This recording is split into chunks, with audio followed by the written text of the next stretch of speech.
And here's another little pre-take of What Your Palate. Hope you guys enjoy the full show. We have a special guest, Elizabeth Vianna from Chimney Rock. She's a winemaker. And I just got to ask real quick, how does a Brazilian-born female become a winemaker for a great estate in Napa Valley? A lot of luck, hard work, and fearlessness. I'd say fearlessness. That is probably the biggest thing. Yeah. We talk about a lot of interesting stuff. Winery pranks, wastewater. Wastewater, septic systems. That's yeah. stuff. Yeah, it's So a thing. romantic, It's a sexy. thing. And we talk about winemakers and Psalms. And who could forget the Big Apple? Do you have a favorite prank that comes to mind? Yeah. A favorite prank. There's some stuff that probably HR wouldn't have approved of. Yeah. There's such a problem. There's been fake bats put in offices. You know, there's been whoopee cushions, like the good clean silly fun. stuff. Yeah, like that. Yeah. Fake bats, though. I did a prank. I don't know if I've talked to you about this. It was a distributor actually, and it was in Chicago. We were with Winebow. This is years ago, and they're a good outfit. They're much smaller, right? They're boutique distributor. They're throughout the nation in different markets, and the guy that ran Illinois for Winebow, he's like, I consider him a friend. We were close and everything. Really nice guy, and so he wasn't hitting the number that he said he was going to hit, and so Right. I had come in for a meeting, just like hit the market, whatever else, and like last minute he has to bail on it. So we met with the team and all that, did what we needed to do, but I get home and I go and I buy a double-sided dildo, and I send it to him and I say, "Hey Joe, the next time you want to me twice, use the right tool." Oh my God. And so it's even better. So like 4 years ago, we could talk about this stuff. Okay. Is right? No? I mean, that's Art, right. do you approve? Do you think HR would approve? Yeah, that's right along fake bats and whoopee cushions. You got this guy. He's like, "Oh, I got one for you." Yeah. So we had a transition plan, and we moved to another distributor in the market just as we've grown, and they couldn't really facilitate what we needed, and so very above board on all this stuff, and so Joe sends me that same dildo back in the mail with like with a note. I was like, this is great. Like, did he keep that in his drawer for all those years? That's like hilarious. 10 years. That's hilarious. So, yeah. Wow. Yeah. Anyways, that's the kind of fun we have. That's a serious prank. Yeah. Remember when we were talking before? We were talking about the podcast said explicit. Yeah. Here we are. It's all good. It's all good. So so I want to stick with the sales and marketing part of it because you're in a very unique position. I'm a middle-aged white man. You are a Latin woman who is in a really male-dominated industry, right? Are you able to differentiate what you do, and is there, I mean, like, do you feel like you're reaching a whole different audience than what I typically reach? Well, I would say that I've definitely been challenged. Not so much now, but when I started, Oh, I bet in the late 90s. Yeah. I could be challenged by traditional wine audiences, Yeah. right? I mean, I often felt like when I, let's say, walked into a winemaker dinner in the Midwest, you know, in a country club. Really, you got like a sense of racism out of it. Not racism so much, but just like I don't fit the image, right? Got it. I don't Yeah. fit the traditional image. So I would always feel like I had to kind of conquer the room a little bit. And I could do that. Like, Yeah. I mean, I know what I'm doing. I can be kind of funny. I can be, I think, pretty authentic. And I could always conquer the room. But there was I always felt like I walked in and there was a question mark in the audience's face, like, winemaker. Yeah. Right? And so I had to prove myself a little bit.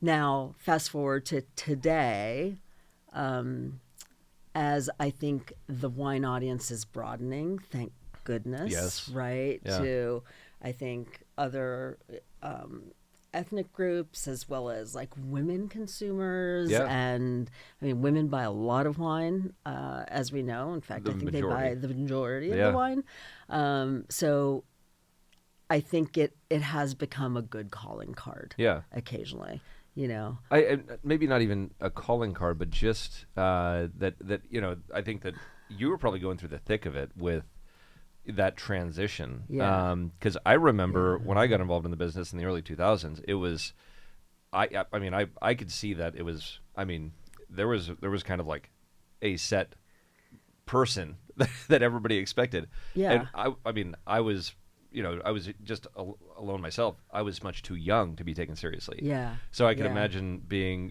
female, being Latin, and all Yeah. all that. And young at the time. Yeah, young at the time, younger at the time. And I have seen that it's evolved, but I think that there were some real trailblazers that made sure that, and it also included the media that was getting behind it, and the women in wine, and getting that to be more of a national project for people to understand and see it. And I think it's a great thing. But I would say, like, even as maybe like 15 years ago, I remember a guy that I was taking through a tour at Chimney Rock, probably, I don't know, mid-50s to early 60s, saying to me, "How did you get this job?" Like, and I was very tempted to say something crass, but I didn't. Yeah. Yeah, and do you know Harvest Duhigg? No. No, okay. She's a great winemaker. Okay. She's in Napa as well. Okay, I don't know. But she's done a phenomenal job. But there's a lot of, a lot of great ones that are really leading the charge, in my opinion. Yeah. And then the next generation. That's where I think you're going to see a lot more diversity coming up, and seeing little pockets of growth. I know we talked about Albarino and seeing how that, like, there seems to be a movement towards the younger generation. Maybe that's the younger generation getting out of the RTD space, which I've talked about in the past, where it's like, what are they going to go to to class up their lives? Right. Because they're not going to go on a date and order a White Claw with a nice dinner, right? Right. So they're going to go to Sauv Blanc. They're going to go to a lighter, brighter white, Albarino, maybe one. And so I think that's kind of where I can consider kind of these, like a Sauv Blanc or an Albarino, to be like this generation's version of White Zinfandel. Right. Where maybe in 5-10 years they're going to be buying $100 bottles of Cab out of Napa Valley. Right. And that's the goal. What's the entry point? And we do a horrible job marketing in our industry. We have not gotten out of the old traditional. Yeah, that's and it's very frustrating to see, because the people, like, you and I can talk real game about what we see, what we like, what we think we should be doing, and tell our story, and that's going to resonate with a broad array of people. Right. But the juggernauts in the industry really seem to be doing nothing. I'm not saying all of them, but I'm saying, like, the I'm going to blanket it as the publicly traded companies that are massive. They seem to not care at all about how to bring a new generation of consumers in, and how to get outside the box and market. Right. And so that leaves it on us. Now we could look at that and say, well, that's opportunity for us to grow our brands, and in a category of wine that is shrinking annually right now. Right. Being able to show some growth shows us that we're taking somebody else's share. We're replacing somebody's glass of wine out there. Right. And I got to think that that's because of the authenticity, because of the story, and this kind of newer age of marketing, which is really just being honest. Yeah. And you're starting to see the larger companies kind of pull back, or people moving away from them, because there's no soul, there's no life to these brands. Yeah. And I think that this next generation of consumer really appreciates that when there is reality and there are people behind it. Yeah. And so I think it's a good thing for us on the smaller side of things. Yeah. So yeah, I see that as an opportunity as much as I see it as a hurdle for the industry. But I totally agree. My assistant winemaker, Laura, she's been with me now. It'll be her 10th harvest this year. And the Trelatos offered her the opportunity to lead a Paso Cab project. Okay. It's called Pasadoro. And she's Mexican born. Her dad worked vineyards here. She went to Santa Cruz, was going to go to med school, ended up doing a 180 as well. And she's going to kill it, right? She's a marathon runner. She's Mexican born. She's like the real deal. There's such a good story there. Yeah. And I think the opportunities are boundless for folks like that, which is it's really exciting to see. So is she going to take that role at Pasadoro? So she's doing that. She's still my assistant, and she's doing that. Okay. Yeah. She's been doing that. Now This will be her third vintage. Are they being produced up Yeah. here, or is it actually a winery down in Paso? No, so they custom crush it down there for the first year, and Okay. now it's being produced up here. Okay. Yeah. At Chimney Rock? Custom crush? No, not at Chimney Rock. Okay, got it. All right. Yeah. Well, that's cool. I mean, that's one of the beauties of the industry, right? Is you have different ideologies as to how you want to go about processing, and you can do custom crush, you can consolidate into one location, or you can have multiple locations. Right. And there's no wrong or right answer. It's just kind of what way do you want to skin the cat? Yeah. Now that you're a dog person. Yeah. I don't know if that's a PC term anymore. Skin a cat? Yeah. Oh, yeah. Oh, probably not. Yeah. I would say we're gonna have to edit No, it out. there's Paso de Yeah. Oro. There Okay, you go. Paso de Yeah. Oro. Yep. I'll have to give it a shot. I do love the wines that are coming out of Paso right now. Yeah, so. she's good making for her. some great stuff, and the Way of Gold, kind of the way she envisions Way of it, Gold. is like the path of her family to California, to the Hills of Gold. It's just the Trullados got very lucky to have this person be able to be that brand, because I think she's just going to do. So it she's great. not just the winemaker; she's the spokesperson. She's I mean, the winemaker. she's the lead. She's actually working market right now in New Jersey. Oh wow, great! Yeah. And so what I got to ask, what is your style versus her style? Do you guys kind of have a similar perspective on alcohol content, all that? I'm sure that Chimney Rock has influenced her, and I think we've always been about wines of balance, wines for the table. Yeah. We're not super extracted, but it's also Stag's Leap District. It's like, tell the story of the place. That's always the goal. And so Paso is a very different place. Yeah. And I think for her, the quest is to find what is the personality of Paso, and to try to capture that in a bottle. Yeah. More so than mimicking styles or I think I love that we've fast tracked that in different regions now, where it seemed like there was a decade or even more where it was like you're emulating what another region does, and now it almost seems like here's a emerging region. Let's see what this can do. Like, who are it's they? like bringing a new sports car on a track. Like Yeah. you're not just cruising. You're like, I'm gonna put this thing Yeah. through the ringer and figure out what the terroir drives here. Exactly. What are the Yeah. right varieties? Like what can we do well here? Yeah. Yeah. And so, what are your personal ideologies when it comes to maturity? I know you're talking, table wines, wines for enjoying with food, balance. Yeah. What does that mean to you? So I started making wine when that long hang time thing had gone pretty far out. Late right? 90s? Yeah. Yeah. Yeah. I mean, it really was like this kamikaze. How long are you gonna leave your fruit out there? Like, I'll outdo you. Yeah. And so I think there was definitely that pressure. But I feel like I learned from my vineyards. They taught me stuff. Yeah. And like I had a block that, like, the tannins were really chalky, and I used to like let it hang, hoping that would soften, and never did. Yeah. And like I think it was 2005, I was like, I'm going to change the game here. I'm going to pick it first. It's going to be the first cab block I pick. And you know what? I loved what it made. It was like, it was fresh, and it had better color, and I was like, wow. And it wasn't chalky. So I really believe it's getting to know your sites. Yeah. And what, but I tend not to love super alcoholic wines. Yeah. But I mean, I have stuff that will hit 15, but I have a lot of mid-14s. And so you balance it out. Yeah. And we have pretty good acidity in Stags too. It stays cool there. Yeah. So that's kind of nice. But to me, there's no right way or right style. It's like, I'm Right. with you. I appreciate all Yeah. the styles. Yeah.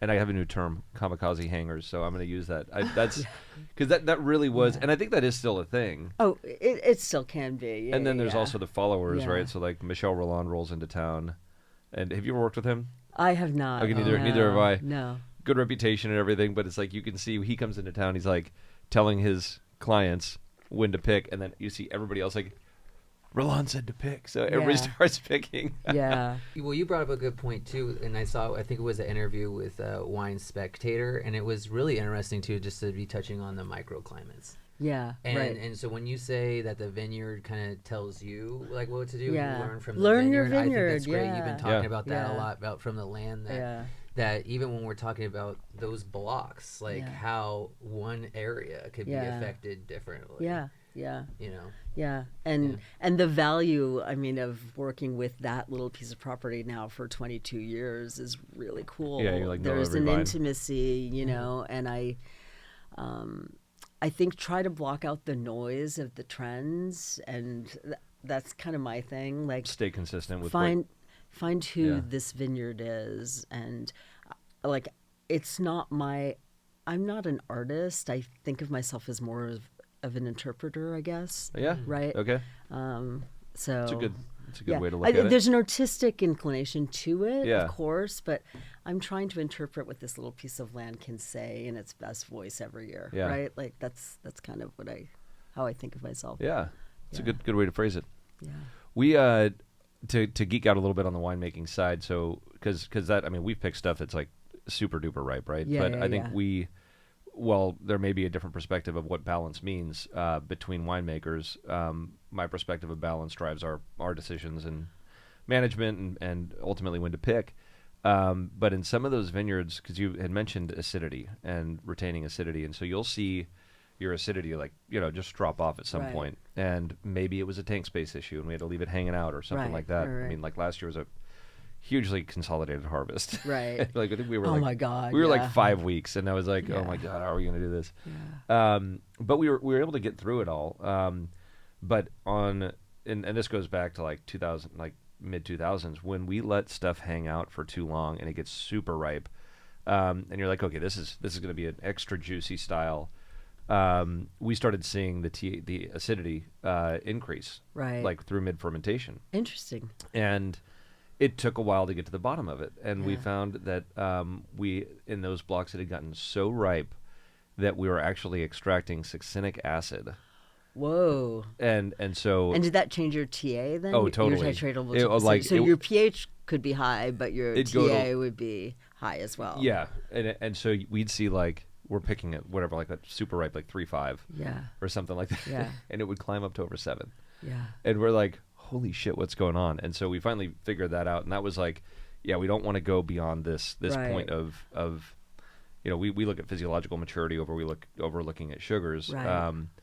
and usually acids and sugars are all kind of in balance there with a pH too, but when you go over a certain point of physiological maturity, then we always see that succinic acid rear its head and That's fascinating. just fuck up the balance of the wine. yeah. Yeah. So yeah, that was that took like half of a Yeah. harvest to figure out with ETS Yeah. labs.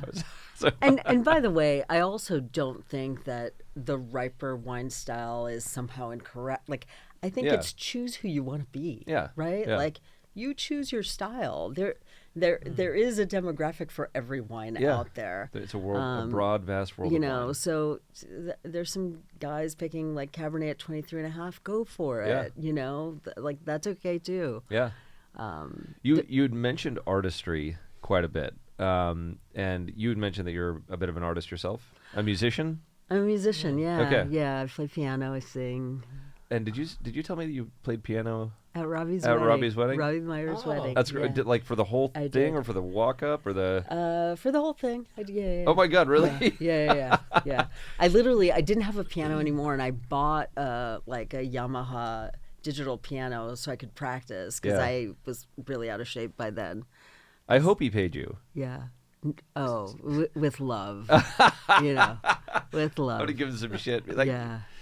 invite your friends and be like, oh, by the way, I need I need somebody to play music for 3 hours. It wasn't that long. Man, I just wish I could like play the piano. I'd be like one of those guys that just sees like a piano in the mall or something. Oh, yeah. And then I would just like get on and just start jamming out. Maybe that's why I wasn't given the ability. So I couldn't. I always like, wanted to play strings, but I couldn't. So with strings, too, piano, yeah, anything guitar. I took violin lessons in my 20s because Yeah. I've always loved the cello and the violin, Yeah. and my fingers are too fat. Oh. Dude, it's couldn't play. it's pretty much a disability. His sausage. What about fingers. guitar? No. I couldn't do guitar. Yeah. I did ukulele for a little bit. I could do Yeah. ukulele, Yeah. but I started off with brass, so it was all. I mean, like You it did was trumpet. trumpet, trombone. I think I'm a better trombone player than you now. Okay, well, we don't have to get into the Yeah. details. I mean, But I love it, and that's. I was just talking to my kids this morning about it. I was like, because if they're moving into RLS, it's a middle school. Right. It's like you guys should really like learn to play Do an an instrument. instrument. They've done Yeah. clarinet, like little, like some of the woodwinds, but just for them to like expand into that and understand music, understand tempo, and I mean all that stuff. Where like it takes you like I don't even realize that it's all subconscious, but like I think of a lot of things musically now, even just pacing and anything from the speed of your car to walking on a street and like you hear a beat like I mean it's so do you have that same sort of thing? Music is with me all the time. Like it just is. I don't know. And I saw music in wine. I literally I remember in the beginning. So I was classically trained pianist and then got into other stuff too. But I would think of composers when I tasted certain wines. Like I just I could associate.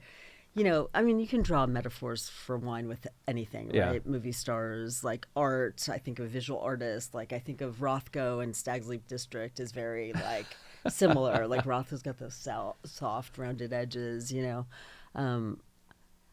I guess it's just a way of looking at the world aesthetically. That kind of drives me. I've always been. I don't know. It's a creative mindset. Yeah. Right? Yeah, It's I mean right brain, left brain, Yeah. always operating in tandem. So you couldn't be an engineer. No. Neither could I. Definitely not. And I probably couldn't have been a surgeon or really I think I would have gotten myself into trouble if I'd actually gotten into medical school. So I'm glad I did. I just see that.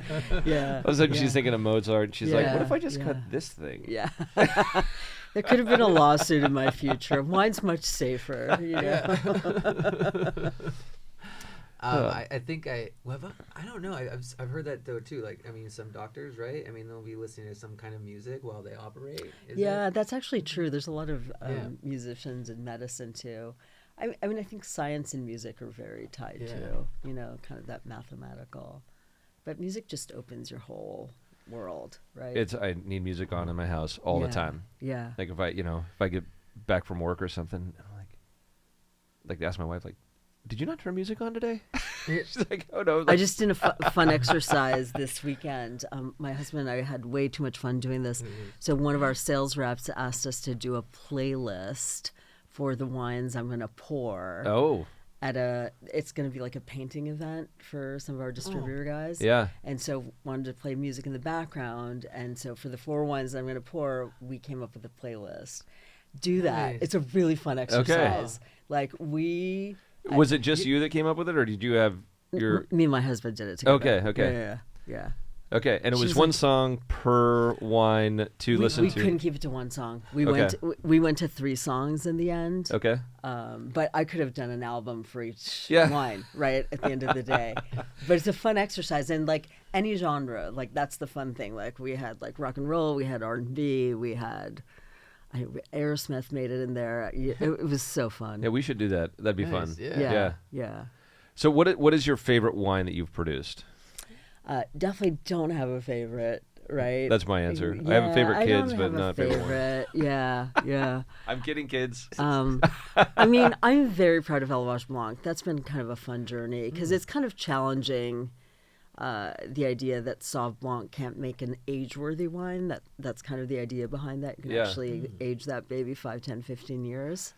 I'm really I know I mentioned I've never had this wine, and so I'm really glad you brought it because I'm really big into these more traditionally styled whites now. Yeah. And so Elevage Blanc, it is Sauvignon Blanc, and then Sauv Gris and Sauvignon Gris. So I've never worked with Sauvignon Gris. Yeah.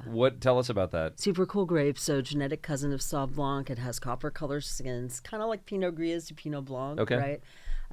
It has, the reason I love it in Napa, it retains acidity a little bit better than Semillon. Okay. And it has kind of the roundness and the waxiness that Semillon does, but it also has some floral perfumey stuff. It's so good. It's so good. Okay. Yeah, I'm looking forward to trying it. Yeah. So and whoever says whites don't age. Yeah. I personally think there are many whites that age better than any reds. Yeah. Like you give me an Alsatian Riesling, I'm like, yeah, that'll last.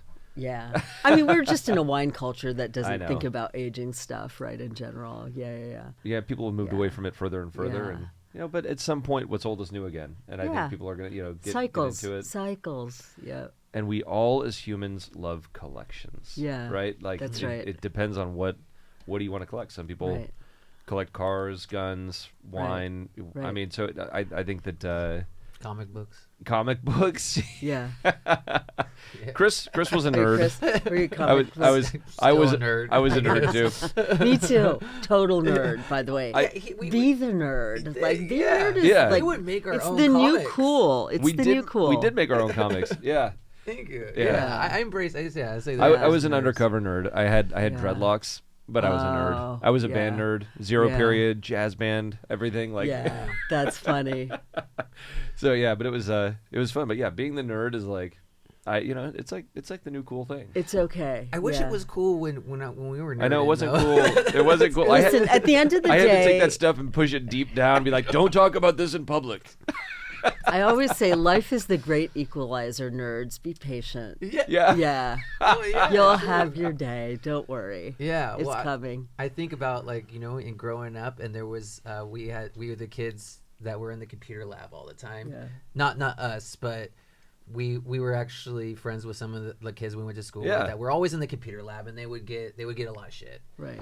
And I think that Joe and I we were always like just staying cool with them because I mean, they actually helped us out maybe with homework or whatnot. But no, they were also like good kids. Yeah. And just because They they were didn't good have like kids, yeah. the social like prowess of like the jocks or whatever. Right. Right. Yeah. That was kind of the differentiator, and then they'd be criticized Yeah. by kids that didn't care to do well in school but just cared about Right. sports. And I think that criticism was driven by this kind of like jealousy of like, well, I'm gonna beat you down because I'm cool and I've got all this backup and muscle Yeah. because I can't achieve what you're achieving. Yeah. And so maybe I can ruin your life because someday you're going to be my boss. I don't know. Like, yeah, but and some it's of them, something and, in there and psychologically. they've grown up to actually be making video games that we probably ended Yeah. up playing. I Yeah. mean, some of these kids that we went to school with, Yeah. computer programming, even some go into the military and just like climbing the ranks, stuff like that, and come out and you don't even recognize them. Yeah. And in a good way, because like they could have been. I mean, I was a small kid in high school too, and some of these kids, like you talk about, can be picked on for being a smaller size or whatever. But like you're right, you just wait it out, and that time comes, Yeah. puberty comes, Yeah. your life, challenges Well, you, and you grow. And isn't it like once you're out of high school, like none of it matters? Yeah. That's right. That was- That's the best part. Yeah. Do you pass that on to your kids? Do you try to? Dude, they don't explain it to under- them? 'Cause they they're in don't the under- microcosm. I feel like when Yeah. you're deep in They it. won't understand it until they actually live Yeah. it. I don't Yeah. think anybody Yeah. does. No. I mean, No. they all act like they're the first humans to go through puberty. Like, Yeah. so I'm like, You don't get me, I'm Dad. like you know. Let's face it, it is traumatizing. It Your whole is. freaking body changes, It and you're is. like, It what is. is going My- on here? My oldest daughter, she genuinely thought, this is like at like 11, 12 years old. She's like, no, I'm never going to get my period. I'm not going to go through puberty. Like, just was going to will it away. And I'm like, you would be the first woman in human history to not have that, like, just to will it away. And sure enough, it That's hits her cool. like a freight train. So I threw a Oh no! Don't say it. Are you gonna tell Dude. us? You should hear that. And then no, I tell want to him. hear it. I totally want This to is hear I'm messed kind of up. like I don't think it's messed. I did it. I threw a period party for her, invited the whole family over, and had a red velvet cake that I it. Oh my lord! that I covered in like white frosting, and said congratulations on your first period. And then I did white flowers and splattered them with red food coloring, and then hung tampons off of it. Oh my And god! she was mortified. I bet she was. And I was like, You're that dad. I'm that dad, and Oh, so God. and it was in front of the whole family, and she's Yeah. just like she like left for like Yeah. 20 minutes, and I was like, I would have I done think the she'll be same. back. I think she's starting to realize that was kind of a Yeah. cool thing to do. I was like, you're She'll never look gonna back forget at, this. at it fondly someday. Yeah. Like maybe when she has Not kids. yet. Yeah. Not yet, but yeah, that was so yeah, the puberty thing. It all comes. Everybody gets equalized at some It's point. brutal. Yeah. Wait, so you're waiting for the day that she comes to you and says, "Hey, you know that period party you threw me? It's pretty cool, Dad." It was actually pretty cool. I didn't even know that was a thing. Is that a thing? I don't. Or is that, I don't know. Is that a Joe thing? I just made it up. I just thought it'd be. It's a joke. It's a joke thing. Because I also didn't want her to be embarrassed by it. So I was like, okay, how do we celebrate Well, this? listen, there's something about that I could get behind. It's like celebrating, like, You're now a woman. being a woman. Yeah. I mean, in most yeah, cultures, like, they kind of try to align that age. yeah, yeah. You know, you have your quinceañeras, and Yeah. you have your, I don't remember what they call the girl version of the bar mitzvah. But you know what I'm bat talking mitzvah, yeah. Is yeah. it a- is it's it a a- bat mitzvah. Bat mitzvah? Yeah. My wife is Jewish, so I should know Yeah. this stuff. But Yeah, yeah. but yeah, so I think I could that, get behind that. Yeah. But teenagers are so Teenagers are easily not gonna get it. embarrassed. It's like, no. Yeah. yeah, and we still have this playing out, this the bullying in schools. So. Right. One of my kids, he's 15, and he brought over a couple friends over the weekend, and then afterwards he told me, like, oh, you know, so and so, I don't want to mention any names, but like he gets bullied at school a lot, and I'm like, really? Like, he's just a really nice kid. He's just extremely smart. The sports he does are like mountain biking. He doesn't do any of the like organized sports and all that stuff. And I'm just like, that's still there. And so like he's, you know, and my kid is pretty like he's like pretty big. Like Yeah. he's been working out a lot. And so he's like, now it's like, okay, these guys have like a little bit of muscle there too, and like they're getting confidence, and you can see like that equalizing is starting to occur. Everybody's grown up, everybody's growing out of it, and I you know, wish these other kids would actually realize, like, Yeah, you guys it's are just digging universal, yourself a unfortunately. You know, grave. human beings can be nasty little things. Oh, yeah. And I can't. I don't Yeah. know what it would be like Toxic to grow up in this as time. fuck. To grow up in this time of Yeah. social media. Yeah. Yeah, the social Oh, media It's thing. everything too. that we see. Like Yeah. I can't even imagine. That brings it to a whole new level. So Yeah, Yeah. yeah. that's true. Easy to criticize. I mean, we still get it, dude. There's still bullies out there. That's. I mean, are you on social media? I Yeah, we get am. I try not to be too controversial, I guess. I'm a little Yeah. bit of a diplomat, but I mean, I can't believe how much crap people say for anything that you say. Yeah. You can't Yeah. say anything You're about gonna have anything. lovers You're and haters. gonna have lovers and haters, and it is what it is, you know. I try. So I like my feelings actually got hurt early on when during the pandemic we Yeah. kind of got into social media, and I was Yeah. always very against it just because I didn't feel like it was like a wholesome thing to do. Right. But then, you know, pandemic hit, and it was like, we're gonna do whatever the hell we have to do to sell get our wine. message out there and Yeah. sell some wine. And so the haters, like, they got to me a little bit in the beginning, and then realized, like, oh wait, we can use this as, you know, a catalyst for education. And so Right. taking the comments of the haters, Right. calling them out, and then going deeper into the next level of whatever they Right. criticized. And again, it comes down to ideology. Like, I've got a lot of Psalms that don't like me, Right. and we're trying to get these Psalms out here to actually like participate in Yeah. the process and see what we do. Yeah. So I think it's more of like an opportunity from an olive branch as an olive branch, but I do see if there's that pure 100% resistance that their ideology cannot even have any room for another idea, Yeah. then that's a lost cause. Yeah. And there are people like that. I mean, there's a lot of people like that in politics. Like, I mean, yeah. So you know, so like the ones that do have the you know, ability to open their mind even just a little bit, just to crack the door. Right. That's where it's like, you know, I'll learn something, they'll learn something, and we all walk away from the table better. And you know, I'm big on this art of debate thing that we've lost it. Yeah, I mean, the irony, I think, about Psalms being judgy about, you know, I mean, there's a lot of Cabernet bashing, period. Yeah, right? yeah. You see it all the time. I'm a victim of it, too, Cabernet bashing. And, like, Psalms rules, from what I recall, is really to help the consumer Yeah. find what they enjoy, right? Yeah. I think that's the objective. I think, like Hang Time, that story got a little crazy Got a little far, with yeah. like creating wine lists that were unique, that were award winning, that had more varieties that most people can't spell, Yeah. perhaps. And it was a different time in wine too, because I think now the pressure in restaurants is to have wines on your list that actually sell Yeah. too, right? Like Yeah. Gruner Veltliner's not gonna appeal to, Nothing wrong with like beautiful acidic German whites. Love them too. Yeah, you and I But- can love them, but the middle, Yeah. the people who are just getting into, or they have their staples, right? Yeah. They're not going to veer off that path. There's room for it all. Oh, yeah. That's the bottom Yeah. line. Like we don't need to be judgy. Like We had a great conversation. We had Amanda McCrossan. yeah. So she was on a previous, I think it was actually the last podcast we did. yeah, she's great. She's awesome. She's got such a She good is. perspective, and I'm like, man, if she could just become like teaching the, not the technical elements of to become a sommelier, but how to handle yourself and how to approach a table and all, like really what you and I probably thought of what Yeah. sommeliers were 10, 20 years ago. Yeah. Like to teach that part of it, Right. because I feel like that's kind of been lost, the hospitality element of it, where Yeah. now it's a little just more Yeah. militant in many ways. Yeah. And I don't like the consolidation of the wine list that's going on either. Yeah. Where it's like, okay, we got 100 wines that we know are the staples, but like that doesn't lend itself to somebody who wants to veer off the path. Right. Yeah. Well, we were talking when we were talking before, Elizabeth, and we were talking about questions you get asked, right?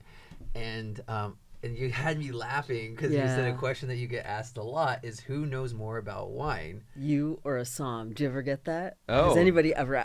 I've been asked that by consumers like several times. I You know.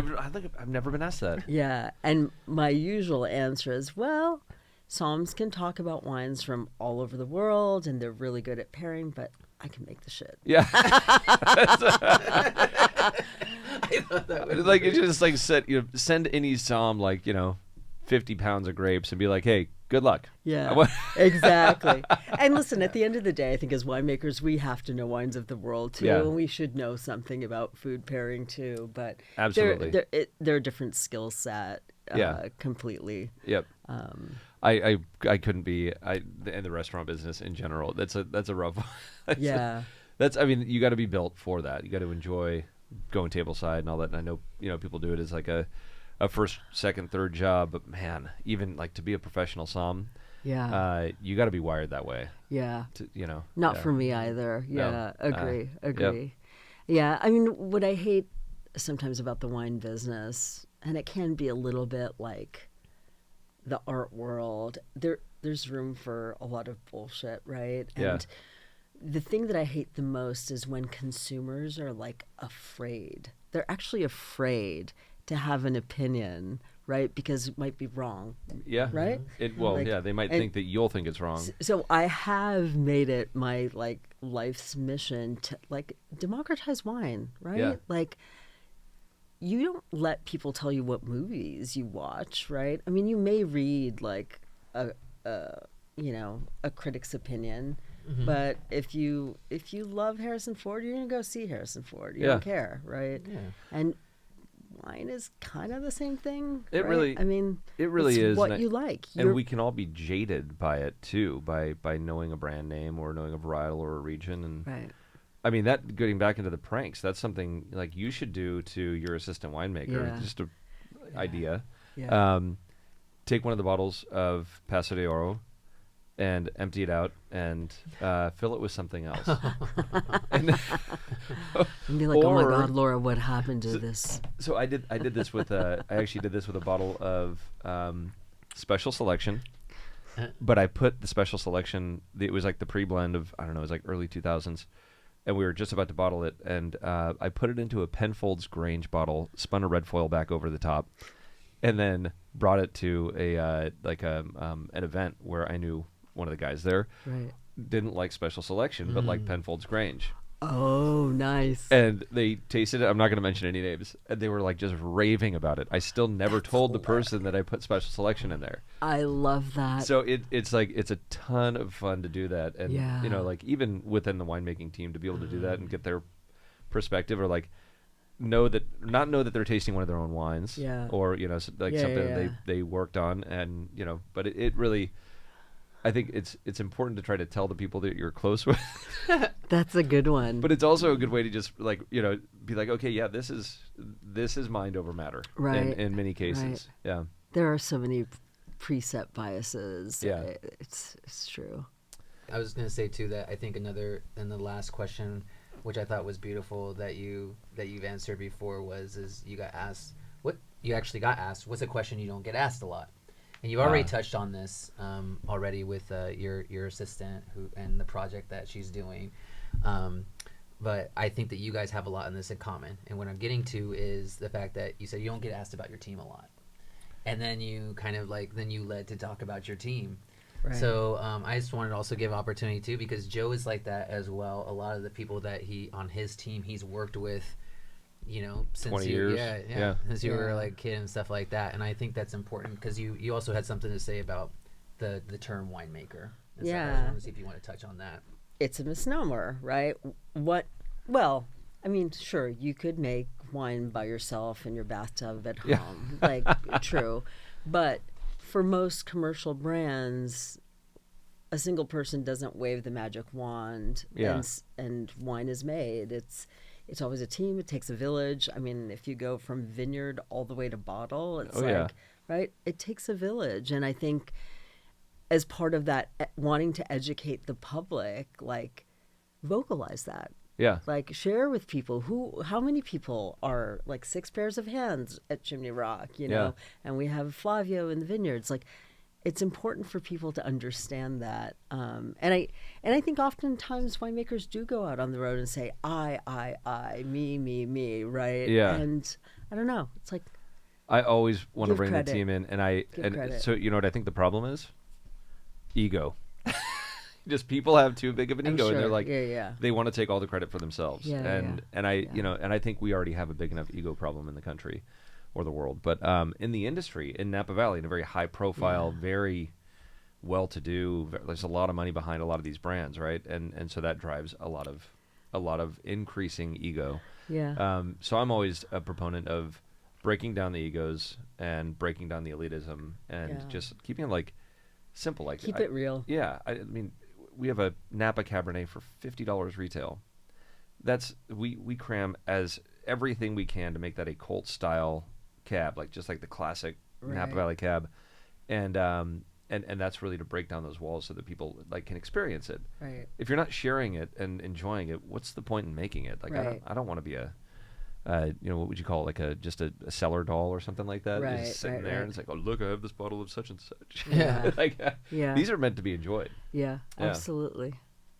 Well, thank you very much for your time. Such a pleasure. Yeah, I really appreciate you coming on and sharing your fun chat, your ideas. Yeah, and getting into some other stuff that was a little non-wine You got me related.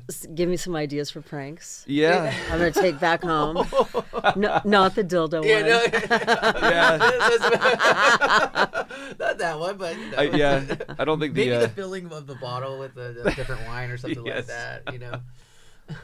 Well, great. All right. Thank you so much, Elizabeth. Yeah. My pleasure. Yeah. Thank you for coming on. Love what you guys are doing. And thanks everyone for tuning in. Until next time, enjoy some great wines. Chimney Rock, Copper Cane, whatever it is that floats your boat. We don't care. Yeah, go with your palate. That's it. All right. Peace.